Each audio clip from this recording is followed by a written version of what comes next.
Hello everyone, welcome back to the channel. If you're joining me for the first time, thanks for stopping by. Please consider giving me a like. Suppose you hit the subscribe button just maybe.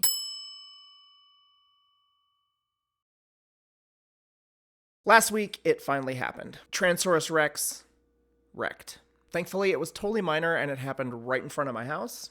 Unfortunately, my right foot got caught underneath a 600-pound bike as it went down, and it spun my foot a good 120 degrees inside in the process. Fortunately, I've dislocated this ankle a couple of times before, so a quick pop back into place, lethal weapon style, and I'm hobbling along just like normal. Oh, goddamn, man, does that hurt? Yeah, it does, but not as much as when I put it back in.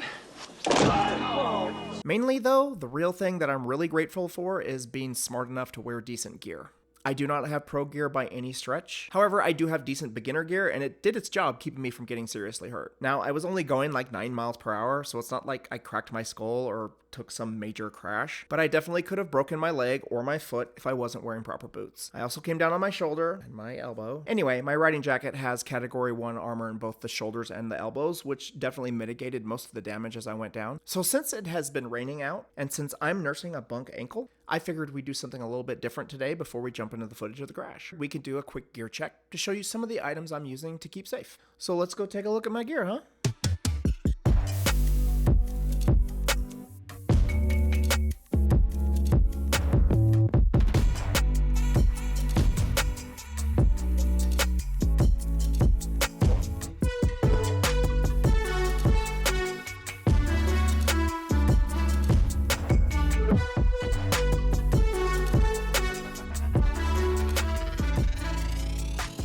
So we might as well start with the boots, since that's the item that saved the day during the crash.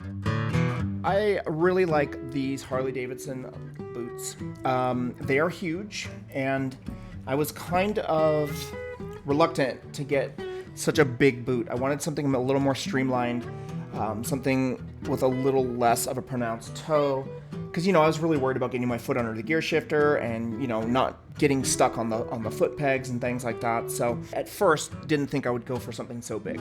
However, I really am glad that I did go for this big giant boot because most of the smaller streamlined boots don't go quite as far up. I like the fact that they go all the way up to the start of my shin. I am actually really glad I went with this big, large boot because there's a ton of protection. The leather is really thick. The padding is really thick. There is steel toe. They have this nice reinforced leather section here with the, the added layer that's, as you can see, which is taking up the damage from shifting gears. They have this really slick ventilation system on them, which helps, because they get hot, they get hot. I haven't ridden in the summer yet. However, I'm in Southern California and winter isn't summer, but it's warm enough that I got a taste of what it's going to be like wearing these boots in the summer. Like I said, a taste, not a taste. Because I had these boots and because I tightened them up so tight, when the bike came down and my foot did this under the bike, while I was leaning this direction. So yes, my foot was under the bike almost backwards like this, while I was on my stomach, and you'll see from the footage. Thankfully, because the boot goes up so high, it didn't allow my ankle to pop completely out of place. It came out, but at least it kept it, and to the point so that as soon as I got the bike off of it, I was able to get my foot back this way, the boot popped my ankle back into place, which was super awesome. So, I could have broken my leg. I could have done some serious damage to myself if I had not been wearing these boots and they weren't tightened up all the way. Really enjoy them. They're soft and cushiony inside. I know they don't look like they would be, but actually, believe it or not, they have a really nice soft cushiony insole. So really enjoy these boots. Definitely recommend them. I will, of course, link everything below in the description. So if you're wanting to look at any of this gear for yourself, I'll make sure I link the description for you. Next, I'm going to go over a few items that I wear underneath my pants and an item that I wear over my pants. And I'll explain why here in a second. All right. These are my Pando Moto leggings. And I love these leggings because, as you can see, There are like the spandex sections, but there are these reinforced sections here that are, you know, rated for sliding. So this is just an added layer that I like having between my skin and my denim jeans, because I don't wear leather chaps. I possibly will one day get to the point where I'm wearing chaps or something. I do ride an adventure bike, so chaps aren't exactly the most ideal thing for riding an adventure bike. And so I'm normally wearing denim. I try to buy adventure pants, and they just don't fit my body. I haven't found women's sizes or men's sizes that fit me properly. So I've just completely abandoned trying to wear adventure pants. And so what I've decided is I like wearing like denim, like real nice thick denim. However, I just don't feel that that's enough. I like leggings because they obviously fit underneath my denim, you know, seamlessly. They also have pockets in them for, you know, reinforced armor. So it did come with category 2 armor. I did wear the armor for a while. The thing that I found is that the place where the hip armor sits and the place where the knee armor sits on my body is strange. Like it starts to walk. So I could get the knee pad on my knee, and then eventually it starts to drift, and it gets to a point where if I were to actually go down on my knees, I wouldn't actually land on the padding. So what I decided to do was supplement these. The second item that I augment my Pando Moto slide pants with are these fly racing shorts. These have the category 2 armor stitched inside, and I like where they sit. It sits better on my body. Like this sits like perfectly right on my thigh. This sits right on my hip. There's also like a crotch pad, which I don't necessarily need. I don't have the things down there that you need to pad, but it has it in case, you know, in case you're afraid of that open book fracture that you should be afraid of. And then it's got this tailbone pad. That was like one of the things that I wanted, was something covering my tailbone. So I like that all those are stitched in place and they all sit right where they need to on my body. And I like that better than the placement of some of the armor in the Pando Moto pants. So I actually slide these on top of my Pando Motos, and that gives me the armor in the waist area, the hips, and the crotch. To keep me protected there as well. Because I removed the armor from the knees of the slide pants, I wanted something to cover my knees. I'm really worried about going down on my knees, and you know, thankfully I got these because when I crashed out front, I went down on my knees. So on top of my pants, on top of my denim jeans, I do wear these knee guards. These are Icon Armor knee guards. These are category 1 armor that I wear. I like that they have this joint in them, the knee joint. A lot of the other knee guards that I've looked at, this was all one piece, and it was really uncomfortable once they were on. And once you sat down on the bike and you bent your knees, that got really uncomfortable. I really like these because they do have this joint in them. Inside, there is also a pocket for additional armor. So I have not only the plastic armor on the outside, but the category 1 insert that goes on the inside as well. So I wear these, and as you can see, the right knee has the scoring on it from when I went down on the bike. That would have been my kneecap. So I'm really glad I actually wear these. I know they look nerdy as hell. They're dirty. There's bugs in them and crap. They're disgusting and gross, and they look goofy. I look like a nerd. I know I look like a wannabe like cop from the Hunger Games or something. I get it, and I don't care because they keep me safe and they keep me from getting hurt. Again, I'm old, so I need as many things as I can to protect my old body because I'm gonna fall apart eventually. So I want to be an old rider, and to be an old rider, I need to take care of my old bones. So that's what I'm trying to do.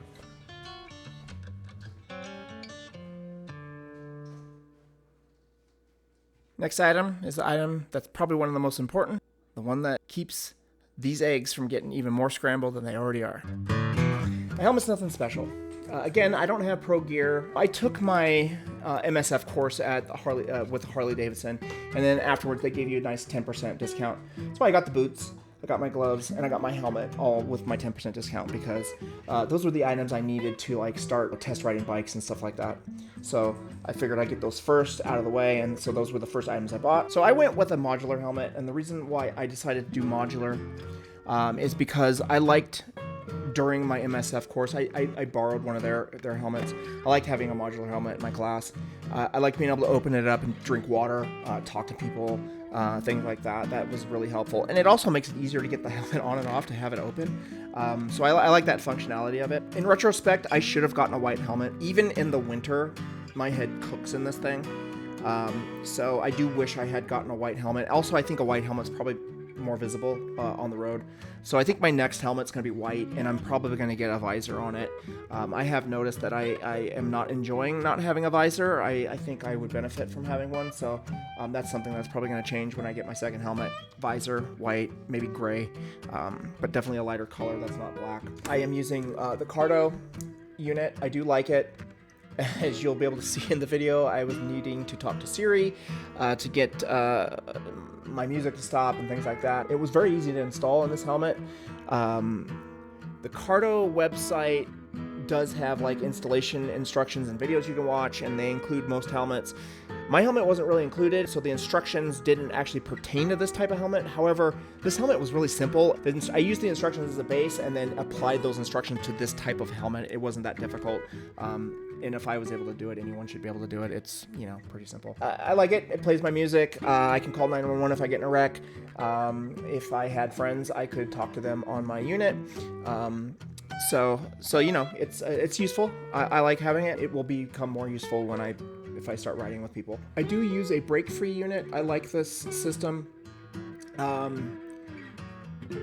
do a lot of engine braking, and I find that I'm kind of afraid that cars aren't going to see me or notice that I'm slowing down because I'm not using my brake, because I'm using, you know, engine braking.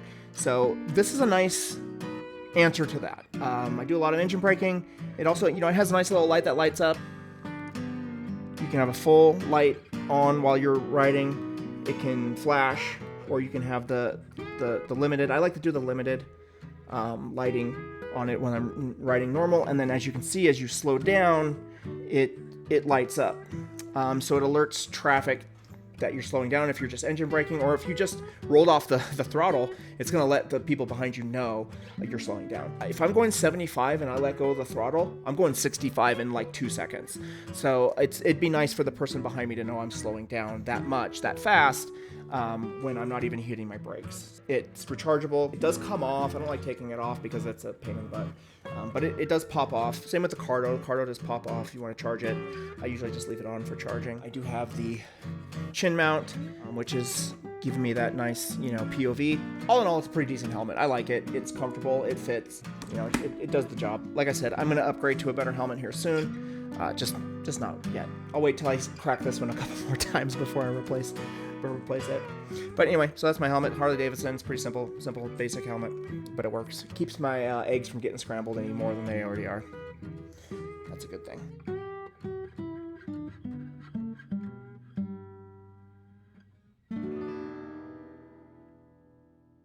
All right, brings us to the gloves. My normal everyday gloves are these Harley Davidson gloves. Again, I bought these when I bought my helmet and I bought my boots.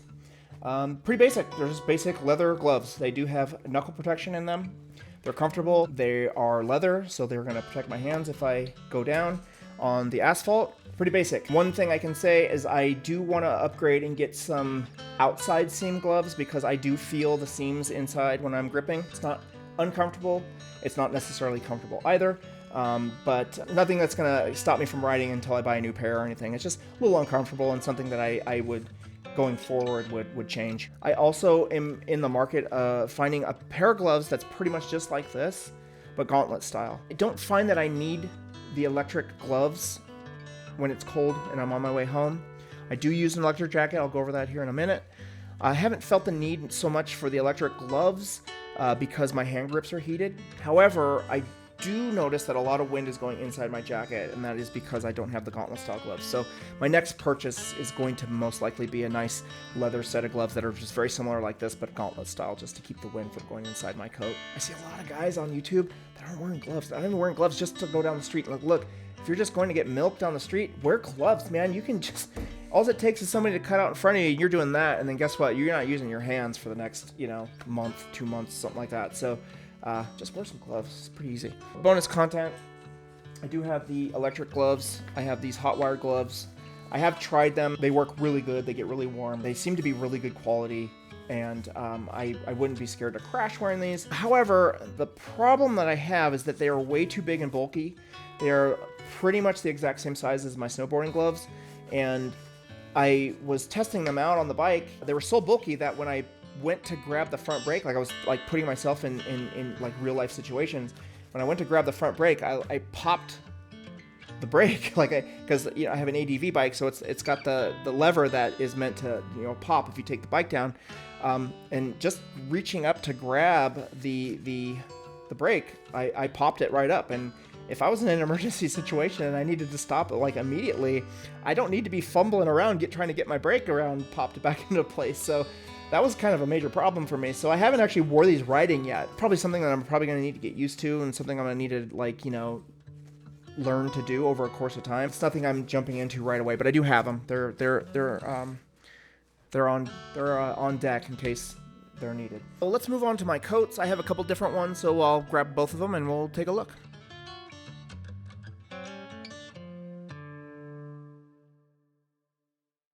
Okay, here we go with the coat. I have a BILT coat, B-I-L-T. So this is my normal everyday coat. This is my BILT ladies coat. It's an ADV style coat, textile coat. I like it because this is what I would consider to be my warm weather coat. It's got a liner inside that I have been wearing here in the winter, but along with the Hotwired heated jacket. I find that just having this in the Hotwired jacket, I'm like great here in California. Obviously, this isn't something somebody in like North Dakota would want to wear in the winter for sure. Just with the Hotwired, I don't think that would cut it. But for here in Southern California in winter, this definitely works. It's got this removable liner inside, which is this nice quilted liner. It's got a nice cell phone pocket. But this liner in the summer, I most likely will remove the liner and just run the coat by itself. It's got the two side pockets with the down zippers, which are very convenient when you're trying to zip your coat up while you're on the bike. The most important thing about this coat is it does have the Category 2 mesh design, and then it has the Category 1 armor inside the shoulders and in the elbows, which I found to be really helpful when I crashed here the other night, because I went down on my elbow and my shoulder. I was just a little sore afterwards, like I didn't feel like I was in a wreck, which I know, again, 9 mile an hour wreck, not that big of a deal. I'm not trying to act like I'm some badass that, crash going 90. It does have the zipper lock for, attaching to your adventure pants, and also the little belt strap so you can strap it to your belts. But the main thing is this pocket in the back it doesn't come with the armor, but it comes with the pocket for you to place the armor. So I bought this armor actually for my other coat, and then I just transferred into this coat when I bought this coat. Armor in the back, armor in the shoulders, armor in the elbows. It's comfortable and it's nice and cool. Like the air does flow through it really nice, which is part of the reason why I got it. I got white, so it's nice and visible. I thought that was important. It does have this pocket in the back. I guess that's for like a water bladder or something. I don't know. Okay, so the only real difference between my BILT coat and my Sedici coat is the Sedici coat has a rain liner on the inside of it. It also has elbow armor, shoulder armor. It also has the pocket inside for the back armor, but what it does have is this rain liner on the inside. So this is supposed to be a waterproof. It's supposed to be. I say that because I've not been in the rain yet. So what they told me was the coat will get sopped full of rain, but the rain won't come through the coat to your body. Is basically how it was explained to me. That doesn't sound very appealing. So I have a feeling if I were in the rain, I would probably go for a different coat if I had the option to plan for it. This is what I would consider my cold weather coat. If it were cold, California cold again, not South Dakota cold, I would wear this coat with the rain liner installed, and then I would wear the next item that I'm going to show you. Nice armored little coat. Keep you safe. At least get a coat, at least get a helmet, a pair of gloves, and boots. You got to at least have those items. If anything, you got to get those items. Don't worry about all the other bonus items that I've shown you, but yeah, you got to at least get those. I mean, come on.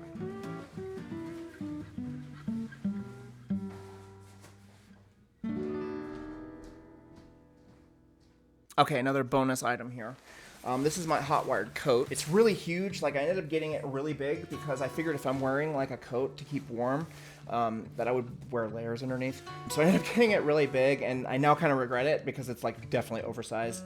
It takes up way too much space inside my coat. It keeps me warm. That's all that really matters. It's kind of like a windbreaker. It's just kind of like chill. It doesn't have like a whole lot of like fluffy inside. It's got like the heat pads in the arms, the back, and in the front, and it keeps me nice and toasty on my ride home. It gets about 40 degrees on my ride home. It's been definitely keeping me a lot warmer. It has a nice long cable. It's got the nice little power button here. If you're not using the app. If you're using the app, by the way, this button does not work. It's got the nice little cable that stores away inside a little pocket there at the bottom, where that's kind of close to the little switch. It does not come with the adapter, so it came with the standard like BT1200 cable. My bike, I have a Triumph, had this cable on it that came stock on it. So I just bought this adapter on Amazon, and I just, you know, bing bang boom, and then that goes right to my bike. And then I have plenty of length between the cable that sits on the left of my bike and my coat, and keeps me warm. This has been a lifesaver on the nights that I'm coming home and it's 40 degrees. Unfortunately, it doesn't work with Siri. Like, I can't say Siri, turn on my coat. I wish it did. So what I have to do is I do have to pull over and get the app open and turn it on. That's kind of a pain in the ass, but it's better than freezing my butt off on my way home. And I'm sure there will be a time where I need to hook my gloves up, which thankfully are just connected by another little cable that's just right here inside the sleeve. And then it connects right to my gloves, and then bing bang boom, I am warm. It's fantastic. I love it. This is not the battery powered one, so this is not one that I can charge and then split and then, you know, just turn it on. This is wired to a, you know, cable to my battery, and then keeps me warm that way because I need it.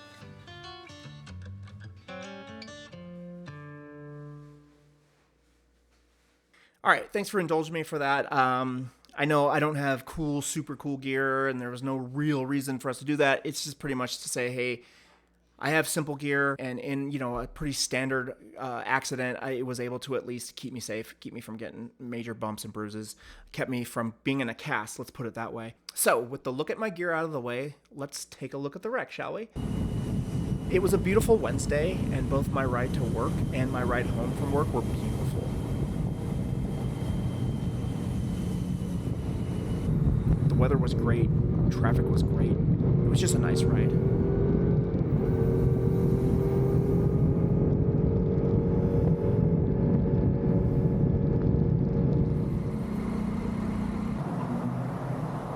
I stopped for gas, got back on the highway.